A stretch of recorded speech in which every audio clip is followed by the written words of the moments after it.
హరే కృష్ణ. శ్రీమద్ భగవద్గీత యథాతథం 1వ అధ్యాయం 37, 38 శ్లోకాలు. యద్యప్యేతేన పశ్యంతి లోభోపహత చేతసః కులక్షయా కృతం దోషం మిత్రద్రోహే చ పాతకం కథం నాజ్ఞేయమాస్మాభిః పాపాదస్మాన్ నివర్తితుం కులక్షయం కృతం దోషం ప్రపశ్యద్భిర్జనార్దన. Translation purpose by divine message Bhaktivedanta Swami Shri Prabhupada.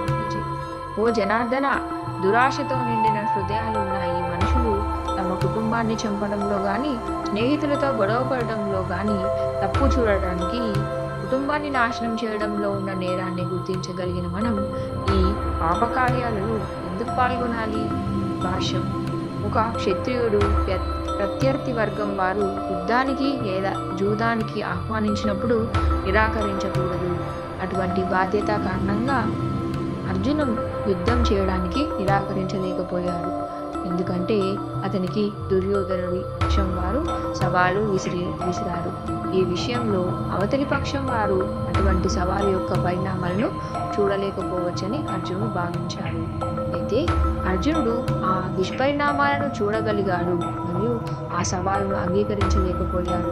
ఫలితం మంచిగా ఉన్నప్పుడే బాధ్యత నిజంగా కట్టుబడి ఉండేలా చేస్తుంది. కానీ ఫలితం వ్యతిరేకంగా ఉన్నప్పుడు ఎవరూ కట్టుబడి ఉండలేరు.